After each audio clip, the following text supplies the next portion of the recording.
बिस्मिल्लाहिर्रहमानिर्रहीम। स्टार्ट करते हैं लेक्चर। ये दो कन्वर्जन है, आज इनको हम अपने इस लेक्चर के अंदर देखते हैं। एक है हेक्साडेसिमल और दूसरा है बाइनरी सिस्टम। बाइनरी सिस्टम आपको लास्ट लेक्चर में याद होगा, एक चीज़ मैंने आपको बताई थी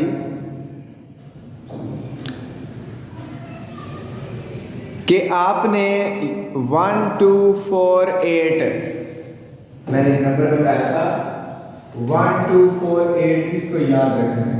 मैं छोटा सा लिख रहा हूँ सिर्फ याद रखने के लिए। हेक्साडेसिमल को जब बाइनरी पे कन्वर्ट करना है तो हमें कोई क्वेश्चन दिया जाएगा। लेट्स सपोज मैं यहाँ पे लिखता हूँ 7 9 8 FC और हमें ये कहा गया है आप इसको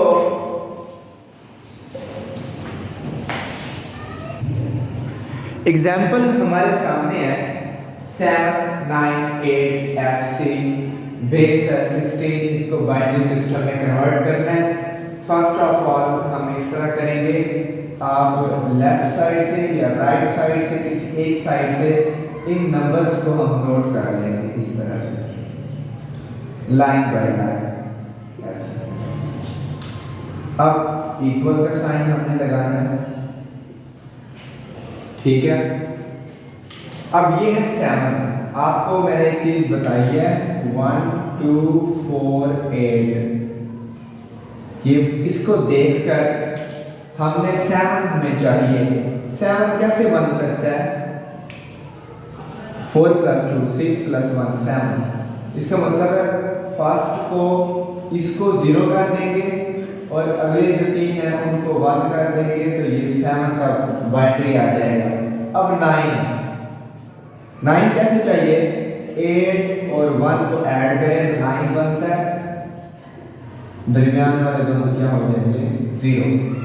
अब है बारी 8 की, सिर्फ ये चाहिए, ये तीनों नहीं चाहिए, तो इसका मतलब है 1 0 0 0। अब है f किसे बोलते हैं? f किसके इक्वल होता है? 15 के। और 15 कैसे बनता है? इन सब को क्या करना पड़ेगा? 1 करना पड़ेगा। 15 8 + 4 12 12 + 2 14 14 + 1 15। तो ये टोटल 15 हो गया। अब बात ये c की। c किसे कहते हैं? a बोलते हैं 10 को, b बोलते हैं 11 को, c किसके इक्वल है? 12। 12 कैसे बनता है? फर्स्ट जो 2 है इन्हें 1 1 कर दें, बाकी जो दो हमने क्या कर दें 0 0। अब आंसर कैसे नोट कर रहे हैं? आंसर हम इस तरह से नोट करेंगे कि 7 9 8 FC जिसकी बेस है 16 इज इक्वल टू 7 का आंसर ये पड़ेगा। हम यहाँ से ब्रैकेट लगाएंगे, हम लिखेंगे 0 1 1 1, फिर लिखेंगे 1 0 0 1 1 0 0 0। अब इसकी बारी है 1 1 1 1। अब इसकी बारी है 1 1 0 0, बेस लगा देंगे 2। तो इस वक्त हम देखें तो हमने अपने इस हेक्साडेसिमल को बाइनरी सिस्टम में कन्वर्ट कर दिया, ठीक है। अब हम देखते हैं जब बाइनरी सिस्टम हमें दिया जाए और ये कहा जाए कि इसको हेक्साडेसिमल में कन्वर्ट करना है, क्योंकि बाइनरी सिस्टम दिया जाएगा तो डेफिनेटली इसमें सारे 1 0 0 1 0 1 1 1 इस तरह की वैल्यूज लिखी होंगी।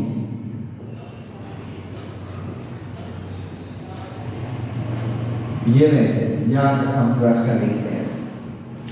अब इसको करने का ये तरीका है, आपने ये क्वेश्चन हमें दिया हुआ है, यहां पर भी हमने देखा जो क्वेश्चन हमें दिया हुआ था उसको 1 by 1 हमने लाइन में लिखा और हमारे इस फार्मूला के मुताबिक जो 4 बिट्स को रिप्रेजेंट करने वाला फार्मूला है इसको हमने यूज करके इसके अंदर वैल्यूज को एडजस्ट किया है।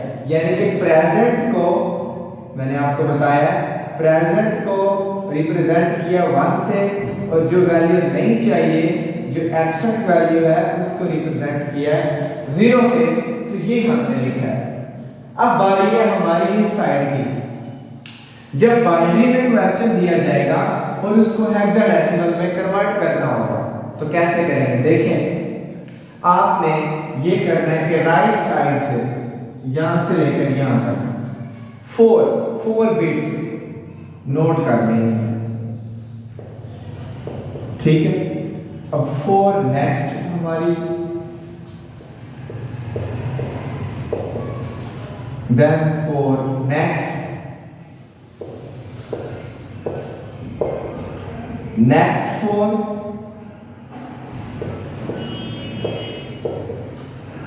next 4,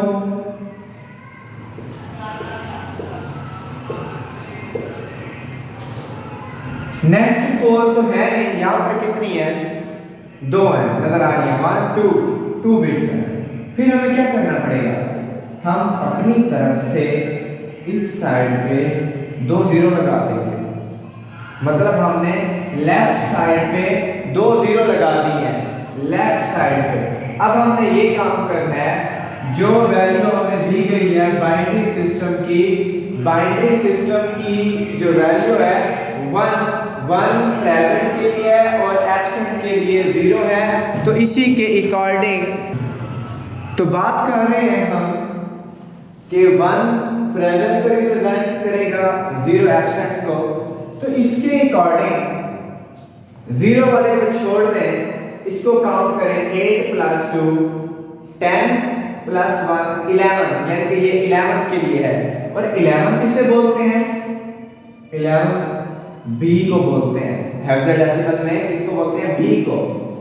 ये इसके मुताबिक देखें, ये 0 छोड़ दें, 1 सिर्फ 1 आएगा। अब ये 4 वैल्यू 4 चाहिए, 8 + 4 12 + 2 14 + 1 15 इसके लिए होता है एफ के लिए। अब आपको ये वाली चाहिए, मतलब ये जो 2 है ये चाहिए, तो 2 आ जाएगा। सेम ये भी उसी तरह 2 आ जाएगा। अब ये एंड वाले 2 चाहिए, ये वाले 2, 2 + 1 क्या होता है? 3।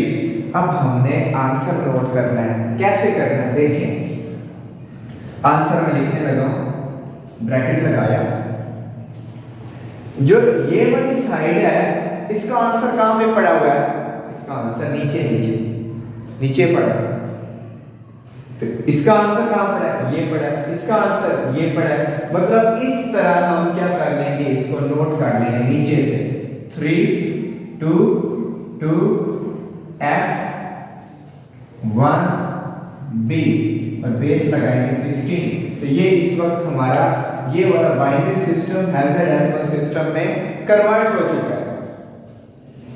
एक और चीज है वो भी मैं आपको बता देता हूं। अगर आप ये कहते हैं कि हम यहां से नोट करना चाहते हैं, वो देखें, वो भी कर सकते हैं। मैं इसको रेज कर देता हूं, फिर उसके नोट करने का मेथड थोड़ा सा चेंज है। देखिएगा जरा गौर से, यहां से करना चाहते हैं ऊपर से, ऊपर वाली वैल्यू उसका आंसर है, ये राइट साइड वाली का। ऊपर से आंसर नोट करना है तो ये राइट साइड वाली का आंसर है। राइट साइड पे बी लिखेंगे, फिर लिखेंगे 1, फिर लिखेंगे F, फिर लिखेंगे 2, फिर लिखेंगे 2, फिर लिखेंगे 3। यानी कि अगर ऊपर से लिखना चाहते हो तो फिर आपको राइट साइड से लिखना पड़ेगा, अगर आप नीचे से लिखना चाहते हो तो फिर आपको लेफ्ट साइड से लिखना पड़ेगा। ये डिपेंड कर रहा है हमारे क्वेश्चन पे कि हमने यहां से नोट किया हुआ है क्वेश्चन को या यहां से नोट किया हुआ है, हमने लेफ्ट साइड से स्टार्ट किया है या राइट साइड से किया है। जिस तरह हमने ऊपर से स्टार्ट करना है उसी तरह हम उसके आंसर का भी ख्याल करेंगे, ठीक है। तो ये हमारा इस वक्त 2 क्वेश्चन है, 2 कन्वर्जन है जिनमें हेक्साडेसिमल सिस्टम को बाइनरी सिस्टम में कन्वर्ट किया है और बाइनरी सिस्टम को हमने हेक्साडेसिमल सिस्टम में कन्वर्ट किया। किस चीज को हमने माइंड में रखा है, किस चीज ने हमारी हेल्प की है, वो हमारा ये वाला है 1 2 4 8। ऐसा क्यों है, ये कहां से आया है? मैंने पहले बताया था हेक्साडेसिमल सिस्टम 4 बिट्स को यूज करता है। हेक्साडेसिमल और बाइनरी का जो रिलेशन है वो जब बनता है तो उसके लिए 4 बिट्स की जरूरत पड़ती है। 4 बिट्स की कौन कौन सी बिट्स हैं, कहां पर उनकी पोजीशन है, कौन सी 4 बिट्स हमने लेनी है, वो ये है 1 2 4 8। आप कहेंगे सर ये तो डायरेक्ट आंसर है, ये कैसे लिखा है? तो वो भी मैं आपको बता देता हूँ। 2 raised to 0, 2 raised to 1, 2 square, 2 का क्यूब। तो यहां से हमने इनका आंसर निकाला। ठीक है, पिछले लेक्चर के अंदर ये चीजें डिटेल में हमने पढ़ी हैं और पिछले लेक्चर का इस लेक्चर के साथ बिल्कुल रिलेशन है, क्योंकि नेक्स्ट लेक्चर यही है। जब आपने वो लेक्चर देखा है जिसमें बेसिक कॉन्सेप्ट है तो उनको अब अप्लाई करने की बारी है। तो हमने इन दो कन्वर्जन्स पे उनको अप्लाई किया। ठीक है, तो इंशाल्लाह हम एक और लेक्चर में देखेंगे जब हम ऑक्टल सिस्टम को बाइनरी सिस्टम के साथ डिस्कस करेंगे। तो ओके जी, अल्लाह हाफिज़।